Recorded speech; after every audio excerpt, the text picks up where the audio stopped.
اللہ اللہ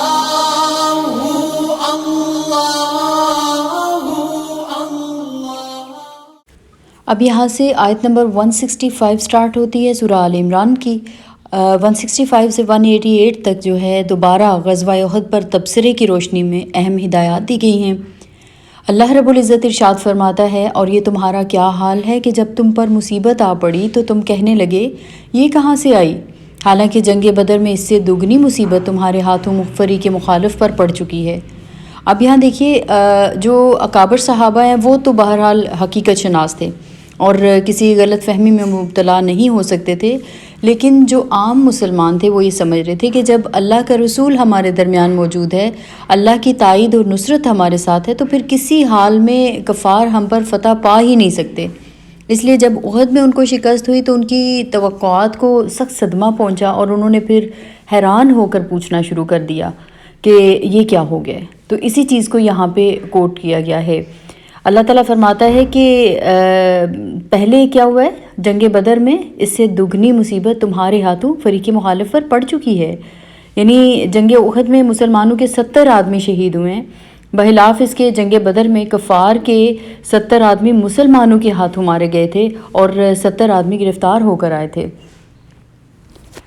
اے نبی صلی اللہ علیہ وسلم ان سے کہو یہ مصیبت تمہاری اپنی ہی لائی ہوئی ہے، اللہ ہر چیز پر قادر ہے، یعنی یہ جو مصیبت ہے نا یہ تمہاری اپنی کمزوریوں اور غلطیوں کا نتیجہ ہے۔ تم نے صبر کا دامن ہاتھ سے چھوڑا، بعض کام تقویٰ کے خلاف کیے، حکم کی خلاف ورزی کی، جیسا کہ ہم لوگوں نے لاسٹ آیات میں دیکھا ہے نا، رسول اللہ صلی اللہ علیہ وسلم نے حکم دیا تھا کہ اس جگہ کو نہیں چھوڑنا، یہاں سے اس چوٹی سے نہیں ہلنا، اس کو خالی نہیں کرنا۔ لیکن جب مال غنیمت کچھ لوگ اکٹھا کر رہے تھے تو وہ لوگ بھی اپنی جگہ چھوڑ کر وہاں آ گئے کہ شاید اب جنگ ختم ہو گئی ہے، دشمن بھاگ گئے اور اب ہمیں مال غنیمت اکٹھا کرنا ہے، تو کہیں ہم لوگ پیچھے نہ رہ جائیں۔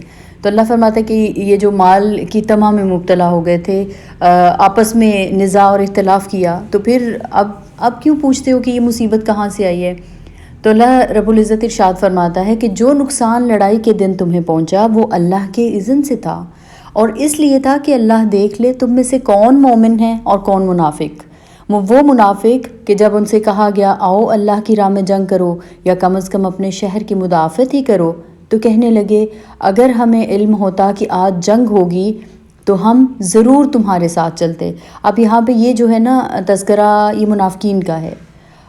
عبداللہ بن ابی جب 300 منافقین کو اپنے ساتھ لے کر راستے سے پلٹنے لگا تو بعض مسلمان جو ہیں انہوں نے جا کر اس کو سمجھانے کی کوشش کی، ساتھ چلنے کے لیے راضی کرنا چاہا، لیکن اس نے کیا جواب دیا کہ ہمیں یقین ہے کہ آج جنگ نہیں ہوگی اس لیے ہم جا رہے ہیں۔ منافق تھے نا، اندر ایمان نہیں اترا ہوا، دھوکہ دے رہے ہیں۔ تو کہنے لگا کہ اگر ہمیں پتہ ہوتا کہ جنگ ہوگی تو پھر ہم ضرور، یعنی توقع ہوتی کہ جنگ ہوگی، ہم ضرور تمہارے ساتھ چلتے، لیکن ابھی ہمیں پتہ ہے کہ جنگ نہیں ہوگی تو اس لیے ہم واپس جا رہے ہیں۔ تو اللہ رب العزت ارشاد فرماتا ہے یہ بات جب وہ کہہ رہے تھے اس وقت وہ ایمان کی بنسبت کفر سے زیادہ قریب تھے۔ وہ اپنی زبانوں سے وہ بات کہتے ہیں جو ان کے دلوں میں نہیں ہوتی، اور جو کچھ وہ دلوں میں چھپاتے ہیں اللہ اسے خوب جانتا ہے۔ یہ وہی لوگ ہیں جو خود تو بیٹھے رہے اور ان کے جو بھائی بند لڑنے گئے اور مارے گئے ان کے متعلق انہوں نے کہہ دیا کہ اگر وہ ہماری بات مان لیتے تو نہ مارے جاتے۔ ان سے کہو اگر تم اپنے اس قول میں سچے ہو تو خود تمہاری موت جب آئے اسے ٹال کر دکھا دینا۔ آج کل ہمارے معاشرے میں بھی یہ چیز عام ہو چکی ہے، جاہلیت ہے نا، یعنی ہم اللہ کی جو تقدیر ہے ہمیں تقدیر پر ہمارا ایمان نہیں ہے۔ تو اکثر اگر کبھی کسی کی کوئی گھر سے نکلے، کوئی حادثہ ہو جائے نا، تو ڈیتھ ہو جائے کسی کی، تو کیا کہا جاتا ہے؟ کاش وہ نکلتا نہ گھر سے، نہ یہ حادثہ ہوتا تو آج وہ زندہ ہوتا، اگر وہ فلاں جگہ پہ نہ گیا ہوتا تو آج وہ زندہ ہوتا۔ دیکھیے موت اور زندگی اللہ کے ہاتھ میں ہے، اور موت کا وقت مقرر ہے، اور یہ اللہ رب العزت کے اختیار میں ہے کسی کو موت اور زندگی دینا۔ اگر وہ گھر میں بھی بیٹھا رہتا اور جب موت کا وقت مقرر ہے، موت جب آنی ہے اور جس جگہ پہ جیسے آنی ہے نا وہ آ کر رہے گی، اس سے کوئی نہیں بچ سکتا۔ اس لیے ایسے کفریہ کلمات جو ہیں ان سے پرہیز کرنا چاہیے، بچنا چاہیے۔ اللہ رب العزت ارشاد فرماتا ہے کہ جو لوگ اللہ کی راہ میں قتل ہوئے ہیں انہیں مردہ نہ سمجھو، وہ تو حقیقت میں زندہ ہیں۔ اب یہاں پہ شہداء کے بارے میں آ رہا ہے، اپنے رب کے پاس رزق پا رہے ہیں، جو کچھ اللہ نے اپنے فضل سے انہیں دیا ہے اس پر خوش و خرم ہے اور مطمئن ہیں کہ جو اہل ایمان ان کے پیچھے دنیا میں رہ گئے ہیں اور ابھی وہاں نہیں پہنچے، ان کے لیے بھی کسی خوف اور رنج کا موقع نہیں ہے۔ وہ اللہ کے انعام اور اس کے فضل پر شاداں و فرحاں ہیں اور ان کو معلوم ہو چکا ہے کہ اللہ مومنوں کے اجر کو ضائع نہیں کرتا۔ جن لوگوں نے زہم کھانے کے بعد بھی اللہ اور رسول کی پکار پر لبیک کہا، ان میں جو اشخاص نیکوکار اور پرہیزگار ہیں ان کے لیے بڑا اجر ہے۔ اب یہ جنگ احد سے پلٹ کر جب مشرکین کئی منزل دور چلے گئے تو انہیں ہوش آیا، انہوں نے آپس میں کہا کہ یہ ہم نے کیا حرکت کی، محمد صلی اللہ علیہ وسلم کی طاقت کو توڑ دینے کا جو بیش قیمت موقع ملا تھا ہم تو اس کو کھو کر چلے آئے ہیں۔ تو پھر ایک جگہ ٹھہر کر انہوں نے آپس میں مشورہ کیا کہ مدینے پر فوراً ہی دوسرا حملہ کر دیا جائے، لیکن پھر ہمت نہ پڑی اور مکہ واپس چلے گئے۔ ادھر رسول اللہ صلی اللہ علیہ وسلم کو بھی یہ اندیشہ تھا کہ یہ لوگ کہیں پھر پلٹ نہ آئیں، اس لیے جنگ احد کے دوسرے ہی دن رسول اللہ صلی اللہ علیہ وسلم نے مسلمانوں کو جمع کر کے فرمایا کہ کفار کے تعاقب میں چلنا چاہیے۔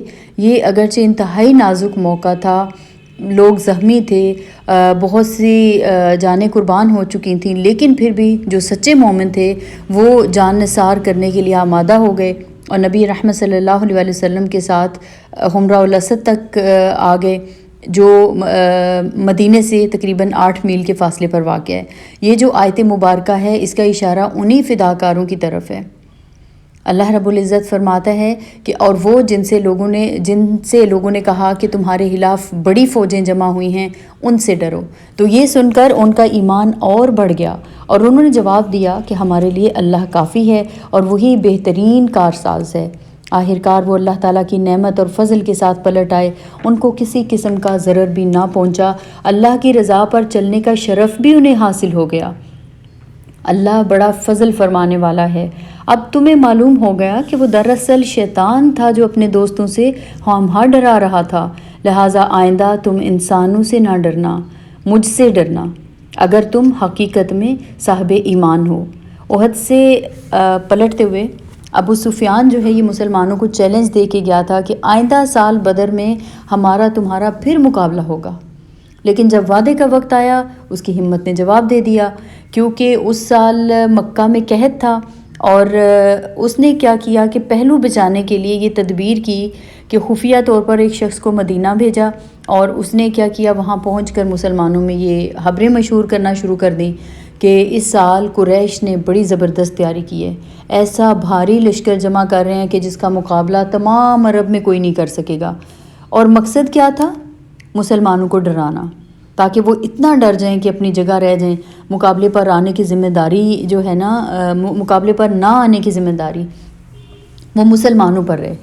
تو ابو سفیان کی چال کا اثر یہ ہوا کہ رسول اللہ صلی اللہ علیہ وسلم نے جب بدر کی طرف چلنے کے لیے مسلمانوں سے اپیل کی تو کوئی ہمت افزا پہلے جواب نہیں ملا، لیکن جب اللہ کے رسول صلی اللہ علیہ وسلم نے بھرے مجمع میں اعلان کر دیا کہ اگر کوئی بھی نہیں جائے گا تو میں اکیلا جاؤں گا، اس پر کیا ہوا کہ 1500 جان نثار رسول اللہ صلی اللہ علیہ وسلم کے ساتھ چلنے کے لیے کھڑے ہو گئے۔ تو پھر آپ صلی اللہ علیہ وسلم انہی کو لے کر بدر تشریف لے گئے۔ ادھر سے ابو سفیان جو ہے وہ 2000 کی جماعت لے کر چلا، لیکن 2 دن کی مسافت تک جا کر اس نے اپنے ساتھیوں سے کہا کہ اس سال لڑنا مناسب نہیں ہے، آئندہ سال آئیں گے، اور وہ لوگ ادھر سے ہی پھر واپس چلے گئے۔ تو نبی اکرم صلی اللہ علیہ وسلم 8 دن تک بدر کے مقام پر وہاں پہ انتظار میں رہے، اور اس دوران آپ صلی اللہ علیہ وسلم کے ساتھیوں نے جو ہے ایک تجارتی قافلے سے کاروبار کر کے خوب مالی فائدہ بھی اٹھایا، اور جب یہ خبر معلوم ہو گئی کہ کفار واپس جا چکے ہیں تو پھر رسول اللہ صلی اللہ علیہ وسلم واپس مدینہ تشریف لے گئے۔ اے پیغمبر صلی اللہ علیہ وسلم، جو لوگ آج کفر کی راہ میں بڑی دوڑ دھوپ کر رہے ہیں ان کی سرگرمیاں تمہیں آزردہ نہ کریں۔ اب دیکھیں یہ ساری چیزیں نا لاسٹ میں جو اللہ تعالیٰ نے ایک یہاں پہ ہمیں بتایا کہ لہٰذا آئندہ تم انسانوں سے نہ ڈرنا، مجھ سے ڈرنا۔ یہاں مجھے اور آپ سب کو سوچنا چاہیے، ہم لوگوں کو اپنا جائزہ لینا چاہیے کہ بیسیکلی آج ہم جو اللہ کی اتنی نافرمانیاں کر رہے ہیں، ہر چیز میں ہم نے نا اپنے دلوں میں لوگوں کا ڈر بٹھایا ہوا ہے، لوگ کیا کہیں گے۔ ہم اللہ کی نافرمانیوں پہ نافرمانیاں کرتے چلے جا رہے ہیں، ہم لوگ جو ہے وہ اپنے ایمان کو ضائع کر رہے ہیں، اللہ کو مسلسل ناراض کر رہے ہیں۔ ہمارا جینا مرنا رہنا سہنا ہر چیز میں دیکھیے کہ کیا ہم لوگوں نے رکھا ہوا ہے، لوگ کیا کہیں گے، اور اس بیس پہ اپنے سارے اعمال کرتے چلے جا رہے ہیں۔ اپنے رسم و رواج جو ہم نے بنا لیے ہیں، ہر چیز میں ہم نے لوگوں کا ڈر اپنے دلوں میں بٹھا لیا ہوا ہے، اور اللہ کے ڈر کو ہم نے کہیں پیچھے چھوڑ دیا ہوا ہے۔ یہ جو جملہ بولا جاتا ہے نا کہ اللہ تو راضی ہو جاتا ہے، لوگ نہیں ہوتے، تو اس لیے اللہ کو تو ہم منا ہی لیں گے، اس سے توبہ استغفار کر لیں گے، لیکن لوگوں کے لیے نا ہمیں یہ کرنا پڑتا ہے، لوگوں کا منہ رکھنے کے لیے کرنا پڑتا ہے۔ تو یاد رکھیے، جب بھی اللہ کی نافرمانی کریں گے، اللہ کی نافرمانی کر کے دنیا کو راضی کرنے کی کوشش کریں گے، وہ لوگ کبھی آپ سے راضی نہیں ہوں گے، اللہ ان کو راضی ہونے ہی نہیں دے گا۔ لیکن اگر اللہ کی رضا، اللہ کی محبت کو سب سے اوپر رکھیں گے تو اللہ تعالیٰ تو راضی ڈیفینیٹلی ہوگا۔ وہ لوگ جو اللہ سے محبت کرنے والے ہیں، ان کے دلوں میں بھی اللہ تعالیٰ محبت ڈال دے گا۔ تو اس لیے یہ جو خوف ہے نا، یہ ہمیں دلوں سے نکالنے چاہیے، اور ایک اللہ کا ڈر ہمارے دل میں ہونا چاہیے۔ کیوں؟ اگر تم حقیقت میں صاحب ایمان ہو۔ اے پیغمبر صلی اللہ علیہ وآلہ وسلم، جو لوگ آج کفر کی راہ میں بڑی دوڑ دھوپ کر رہے ہیں، ان کی سرگرمیاں تمہیں آزردہ نہ کر دیں، یہ اللہ کا کچھ نہیں بگاڑ سکیں گے۔ اللہ کا ارادہ یہ ہے کہ ان کے لیے آخرت میں کوئی حصہ نہ رکھے، اور بالآخر ان کو سخت سزا ملنے والی ہے۔ جو لوگ ایمان کو چھوڑ کر کفر کے خریدار بنے ہیں، وہ یقیناً اللہ کا کوئی نقصان نہیں کر رہے ہیں، ان کے لیے دردناک عذاب تیار ہے۔ جو ڈھیل ہم انہیں دیے جاتے ہیں، اس کو یہ کافر اپنے حق میں بہتری نہ سمجھیں، ہم تو انہیں اس لیے ڈھیل دے رہے ہیں کہ یہ خوب بارے گناہ سمیٹ لیں، پھر ان کے لیے سخت سزا، ذلیل کرنے والی سزا ہے۔ اللہ مومنوں کو اس حالت میں ہرگز نہ رہنے دے گا جس میں تم اس وقت پائے جاتے ہو، وہ پاک لوگوں کو ناپاک لوگوں سے الگ کر کے رہے گا، لیکن اللہ کا یہ طریقہ نہیں ہے کہ تم کو غیب پر مطلع کر دے۔ اب یہ جو سارا تذکرہ، یعنی اللہ تعالیٰ جو ہیں وہ مسلمانوں کی جماعت کو اس حال میں دیکھنا پسند نہیں کرتا ہے کہ ان کے درمیان سچے اہل ایمان اور منافق جو ہیں وہ سب خلط ملت رہے ہیں۔ مومن اور منافق کی تمیز نمایاں کرنے کے لیے اللہ یہ طریقہ اختیار نہیں کیا کرتا کہ غیب سے مسلمانوں کو جو ہے وہ دلوں کا حال بتا دے کہ فلاں مومن ہے اور فلاں منافق ہے۔ اس کے حکم سے ایسے امتحان کے مواقع پیش آئیں گے جس میں تجربے سے ہی جو ہے نا مومن اور منافق کا حال کھل جائے گا۔ تو اللہ رب العزت ارشاد فرماتا ہے کہ غیب کی باتیں بتانے کے لیے تو وہ اپنے رسولوں میں سے جس کو چاہتا ہے منتخب کر لیتا ہے، لہٰذا امور غیب کے بارے میں اللہ اور اس کے رسول پر ایمان رکھو۔ اگر تم ایمان اور خدا ترسی کی روش پر چلو گے تو تم کو بڑا اجر ملے گا۔ جن لوگوں کو اللہ نے اپنے فضل سے نوازا ہے اور پھر وہ بخل سے کام لیتے ہیں، وہ اس خیال میں نہ رہیں کہ یہ بخیلی ان کے لیے اچھی ہے، نہیں، یہ ان کے حق میں نہایت بری ہے۔ جو کچھ وہ اپنی کنجوسی سے جمع کر رہے ہیں وہی قیامت کے روز ان کے گلے کا توق بن جائے گا۔ زمین و آسمان کی میراث اللہ ہی کے لیے ہے، یعنی زمین و آسمان کی جو چیز بھی کوئی مخلوق استعمال کر رہی ہے وہ بیسیکلی اللہ کی ملک ہے۔ اس پر مخلوق کا قبضہ اور مخلوق کا تصرف جو ہے وہ عارضی ہے۔ ہر ایک کو اپنے مقبوضات سے بہرحال بے دخل ہونا ہے، سب کچھ اللہ کے لیے ہے، سب کچھ اللہ کے پاس رہ جانے والا ہے۔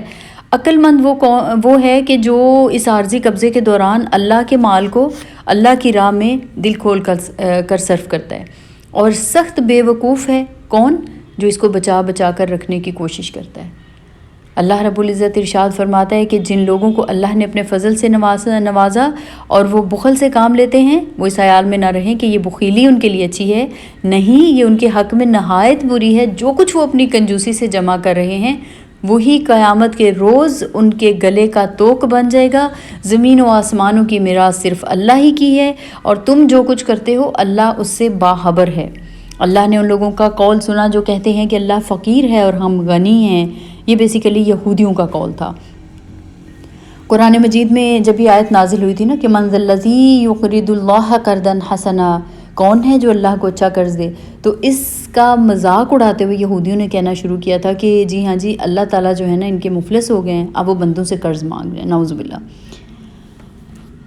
ان کی یہ باتیں بھی ہم لکھ لیں گے، اور اس سے پہلے جو وہ پیغمبروں کو ناحق قتل کرتے رہے ہیں وہ بھی ان کے نامہ اعمال میں ثبت ہے۔ جب فیصلے کا وقت آئے گا اس وقت ہم ان سے کہیں گے کہ لو اب عذاب جہنم کا مزہ چکھو، یہ تمہارے اپنے ہاتھوں کی کمائی ہے، اللہ اپنے بندوں کے لیے ظالم نہیں ہے۔ جو لوگ کہتے ہیں اللہ نے ہم کو ہدایت کر دی ہے کہ ہم کسی کو رسول تسلیم نہیں کریں جب تک وہ ہمارے سامنے ایسی قربانی نہ کرے جسے غیب سے آ کر آگ کھا لے، ان سے کہو تمہارے پاس مجھ سے پہلے بہت سے رسول آ چکے ہیں جو بہت سی روشن نشانیاں لائے تھے، اور وہ نشانی بھی لائے تھے جس کا تم ذکر کرتے ہو، پھر اگر ایمان لانے کے لیے یہ شرط پیش کرنے میں تم سچے ہو تو ان رسولوں کو تم نے کیوں قتل کیا؟ یعنی بائبل میں کافی مقامات پر یہ ذکر آیا کہ اللہ تعالیٰ کے ہاں کسی قربانی کے مقبول ہونے کی علامت یہ تھی کہ غیب سے ایک آگ نمودار ہوتی ہے اور اسے بھسم کر دیتی تھی اس چیز کو۔ تو یہ ذکر بھی بائبل میں ہی آتا ہے کہ بعض موقع پر کوئی نبی جو ہیں وہ 100 ختنی قربانی کرتا تھا اور ایک غیبی آگ آ کر اس کو کھا لیتی تھی۔ تو کسی بھی جگہ پر یہ نہیں لکھا ہے کہ اس طرح کی قربانی جو ہے وہ نبوت کی کوئی ضروری علامت ہے، یا جس شخص کو یہ معجزہ نہ دیا گیا وہ ہرگز نبی نہیں ہو سکتا۔ یہ تو محض ایک من گھڑت بہانہ تھا ان لوگوں کا، جو یہودیوں نے محمد صلی اللہ علیہ وسلم کے نبی ہونے کا انکار کرنے کے لیے جو ہے نا یہ گھڑ لیا تھا۔ پھر اس سے بڑھ کر ان کی حق دشمنی کا ثبوت یہ تھا، اب اسی بات کو یہاں پہ کوٹ کیا جا رہا ہے کہ دیکھیں انہوں نے انبیاء کو کس کس طرح سے تکلیفیں پہنچائیں۔ مثال کے طور پر بائبل میں حضرت الیاس کے متعلق لکھا ہے کہ انہوں نے بال کے پجاریوں کو چیلنج دیا تھا کہ مجمع عام میں ایک بیل کی قربانی تم کرو، ایک ہی میں کرتا ہوں، اور جس کی قربانی کو غیبی آگ کھا لے گی وہی حق پر ہے۔ تو ایک بہت بڑا مجمع تھا جس کے سامنے یہ مقابلہ ہوا اور غیبی آگ نے حضرت الیاس کی قربانی کھائی، لیکن اس کا نتیجہ کیا ہوا؟ اسرائیل کے بادشاہ کی بال پرست ملکہ جو تھی حضرت الیاس کی دشمن ہو گئی، اور وہ زن پرست بادشاہ جو ہے اپنی ملکہ کی خاطر ان کے قتل کے درپے ہوا، ان کو مجبوراً ملک سے نکل کر جزیرہ نمائے سینا کے پہاڑوں میں پناہ لینا پڑی۔ پھر حضرت یحییٰ علیہ السلام ان کو انہوں نے شہید کر دیا۔ اس کے علاوہ حضرت عیسیٰ علیہ السلام کو اپنے تئیں تو وہ جو ہیں وہ شہید کر ہی چکے ہیں۔ یہ اور بات ہے کہ اللہ تعالیٰ نے ان کو زندہ آسمانوں میں اٹھا لیا۔ تو بہرحال یہ وہ ساری چیزیں ہیں۔ اللہ رب العزت ارشاد فرماتا ہے کہ اب اے محمد صلی اللہ علیہ وآلہ وسلم اگر یہ لوگ تمہیں جھٹلاتے ہیں تو بہت سے رسول تم سے پہلے جھٹلائے جا چکے ہیں جو کھلی کھلی نشانیاں اور صحیفے اور روشنی بخشنے والی کتابیں لائے تھے۔ آخرکار ہر شخص کو مرنا ہے اور تم سب اپنے پورے اجر اللہ کے قیامت کے روز پانے والے ہو۔ کامیاب دراصل وہ ہے جو وہاں آتش دوزخ سے بچ جائے اور جنت میں داخل کر دیا جائے۔ رہی یہ دنیا تو یہ محض ایک ظاہر فریب چیز ہے۔ مسلمانوں، تمہیں مال اور جان دونوں کی آزمائشیں پیش آ کر رہیں گی۔ اب یہ جو مسلمانوں سے خطاب کیا جا رہا ہے نا، یہ اس وقت کے صحابہ کرام سے بھی تھا، یہ مجھ سے اور آپ سب سے بھی ہے۔ جو بھی ایمان کے دائرے میں داخل ہے یہ سب کے لیے جو ہے وہ یہاں پہ اس کو ایڈریس کیا جا رہا ہے۔ اللہ رب العزت ارشاد فرماتا ہے کہ مسلمانوں، تمہیں مال اور جان دونوں کی آزمائشیں پیش آ کر رہیں گی، اور تم اہل کتاب اور مشرکین سے بہت سی تکلیف دہ باتیں سنو گے۔ اگر ان سب حالات میں تم صبر اور خدا ترسی کی روش پر قائم رہو تو یہ بڑے حوصلے کا کام ہے۔ ان اہل کتاب کو وہ عہد بھی یاد دلاؤ جو اللہ نے ان سے لیا تھا کہ تمہیں کتاب کی تعلیمات کو لوگوں میں پھیلانا ہوگا، انہیں پوشیدہ رکھنا نہیں ہوگا، مگر انہوں نے کتاب کو پس پشت ڈال دیا اور تھوڑی قیمت پر اسے بیچ ڈالا۔ کتنا برا ہے کاروبار جو یہ کر رہے ہیں۔ تم ان لوگوں کو عذاب سے محفوظ نہ سمجھو جو اپنے کرتوتوں پر خوش ہیں اور چاہتے ہیں کہ ایسے کاموں کی تعریف انہیں حاصل ہو جو فی الواقع انہوں نے نہیں کیے ہیں۔ حقیقت میں ان کے لیے دردناک سزا تیار ہے۔ زمین و آسمان کا مالک اللہ ہے اور اس کی قدرت سب پر حاوی ہے۔ اب یہاں دیکھیے آیت نمبر 165 سے 188 تک جو ہے غزوہ احد پر تبصرے کی روشنی میں جو اہم ہدایات دی گئی تھیں، نبی صلی اللہ علیہ وسلم کی استقامت کا نقشہ کھینچا، مسلمانوں پر جو سکینت نازل کی اس کا تذکرہ کیا۔ اگرچہ مسلمان دھڑا دھڑ شہید ہو رہے تھے لیکن ایسا تھا کہ ان پر اونگ طاری ہو گئی، پھر منافقین کے دلوں میں جو کھوٹ تھی اللہ نے اس کو بھی کھول دیا کہ یہ لوگ موت سے ڈرتے ہیں، کافروں کی اطاعت کرتے ہیں، دنیا کے مال سمیٹنے کے لیے ان کے کیمپ میں جا بیٹھتے ہیں، پھر شہید ہونے والوں پر یہ لوگ باتیں بناتے ہیں کہ یہ ہماری بات مانتے تو نہ مرتے، لیکن اللہ نے کہا جو اللہ کی راہ میں شہید ہوتا ہے اس کے حصے میں وہ بخشش آتی ہے جو ان ساری چیزوں سے بہتر ہے جو دنیا میں سمیٹی جاتی ہیں۔ شہداء کا یہاں پہ بڑا پیارا تذکرہ کیا گیا ان آیات میں، ان کے لیے خوشخبریاں ہیں، پیچھے رہنے والوں کے لیے بھی بشارتیں سنائی گئیں۔ اللہ نے کہا سب اللہ پر بھروسہ کرو، اللہ تمہاری مدد کے لیے کافی ہے۔ اب آج کی جو انسانیت ہے بد اخلاقی کی جس دلدل میں پھنس چکی ہے، پھر نبی رحمت صلی اللہ علیہ وسلم کی انہی تعلیمات کی ہمیں ضرورت ہے جو اس امت کی زندگیوں کو پھر سے سنوار دیں، پاکیزہ کر دیں۔ آج یہ ہم مسلمانوں کی ذمہ داری ہے کہ نبی رحمت صلی اللہ علیہ وسلم کے اس پیغام کو دنیا تک پہنچائیں، اسے اعلیٰ انسانی اور اخلاقی اقدار سے آگاہ کریں۔ پھر اللہ تعالیٰ نے شہداء کے لیے انعامات کا مفصل تذکرہ کیا، منافقوں اور بزدلوں کے تبصرے جو ہیں وہ بھی دوبارہ نقل کیے، اور ان کے ساتھ ہی پھر اللہ تعالیٰ نے صحابہ اکرام اجمعین کی تعریف کی کہ جب ان کو بزدلی پر آمادہ کرنے کی کوشش کی گئی کہ بڑی فوجیں آ گئی ہیں، اس بات سے ان کا ایمان اور بڑھ گیا۔ انہوں نے کیا کہا؟ حسبنا اللہ و نعم الوکیل۔ تو کاش کہ آج کے مسلمان جو ہے نا یہ بھی جان لیں کہ یہ جو بڑی بڑی طاقتیں ہیں، کفار کے یہ جو لشکر ہیں، یہ مسلمانوں کا کچھ نہیں بگاڑ سکتے۔ صرف مطلوب کیا ہے کہ اللہ کے دامن سے چمٹ جائیں، اپنے اللہ کے بن جائیں۔ اور اس کے بعد اللہ تعالیٰ فرماتے ہیں کہ شیطان جو ہے تمہیں اپنے اولیاء سے ڈراتا ہے، لیکن تم مجھ سے ڈرو، اور کافروں کی جو سرگرمی ہے تمہیں یہ آزردہ نہ کریں۔ اور ان آیات کے ذریعے بڑی ڈھارس بندھائی گئی کہ تم ان سے نہ ڈرو، مجھ سے ڈرو۔ ان کو جو ڈھیل مل رہی ہے کس لیے مل رہی ہے؟ کہ یہ خوب گناہ سمیٹ لیں۔ پھر فرمایا کہ تم اللہ کے دین کے غلبے کے لیے اللہ کی راہ میں نکلو، اللہ کی راہ میں مال خرچ کرو، موت تو ایک دن آنی آنی ہے۔ کامیاب کون ہے؟ جو آتش دوزخ سے بچا لیا گیا۔ اور پھر انشاءاللہ تعالیٰ العزیز اس کے بعد آخری رکوع ہے۔ آخری رکوع جو ہے یہ بڑی فضیلت والا رکوع ہے۔ نبی رحمت صلی اللہ علیہ وسلم تہجد میں یہ پڑھا کرتے تھے۔ اس میں جو چیز بتائی گئی ہے کہ مومنین اللہ کی آیات پر غور و فکر کرتے ہیں، اپنے ایمان کا اقرار کرتے ہیں، دعا کرتے ہیں اے اللہ ہمیں روز قیامت رسوا نہ کرنا، اور پھر اللہ اپنا وعدہ جو ہے وہ دہراتا ہے۔ زمین و آسمان کی پیدائش میں اور رات اور دن کے باری باری سے آنے میں ان ہوش مندوں کے لیے بہت سی نشانیاں ہیں جو اٹھتے بیٹھتے اور لیٹتے ہر حال میں اللہ کو یاد کرتے ہیں، آسمان و زمین کی ساخت میں غور و فکر کرتے ہیں۔ وہ بے اختیار بول اٹھتے ہیں پروردگار یہ سب کچھ تو نے فضول اور بے مقصد نہیں بنایا ہے، تو پاک ہے اس سے کہ عبث کام کرے، پس اے رب ہمیں دوزخ کے عذاب سے بچا لے۔ تو نے جسے دوزخ میں ڈالا اسے در حقیقت بڑی ذلت اور رسوائی میں ڈال دیا، اور پھر ایسے ظالموں کا کوئی مددگار نہ ہوگا۔ مالک ہم نے ایک پکارنے والے کو سنا جو ایمان کی طرف بلاتا تھا اور کہتا تھا کہ اپنے رب کو مانو، ہم نے اس کی دعوت قبول کر لی، پس اے ہمارے آقا جو قصور ہم سے ہوئے ہیں ان سے درگزر فرما، جو برائیاں ہم میں ہیں انہیں دور کر دے، اور ہمارا خاتمہ نیک لوگوں کے ساتھ کر۔ خداوند جو وعدے تو نے اپنے رسولوں کے ذریعے سے کیے ہیں ان کو ہمارے ساتھ پورا کر، اور قیامت کے دن ہمیں رسوائی میں نہ ڈال، بے شک تو اپنے وعدے کے خلاف کرنے والا نہیں ہے۔ جواب میں ان کے رب نے فرمایا میں تم میں سے کسی کا عمل ضائع کرنے والا نہیں ہوں، چاہے مرد ہو یا عورت، تم سب ایک دوسرے کے ہم جنس ہو، لہٰذا جن لوگوں نے میری خاطر اپنے وطن چھوڑے اور جو میری راہ میں اپنے گھروں سے نکالے گئے اور ستائے گئے اور میرے لیے لڑے اور مارے گئے، ان کے سب قصور میں معاف کر دوں گا، اور انہیں ایسے باغوں میں داخل کروں گا جن کے نیچے نہریں بہتی ہوں گی، یہ ان کی جزا ہے اللہ کے ہاں، اور بہترین جزا اللہ ہی کے پاس ہے۔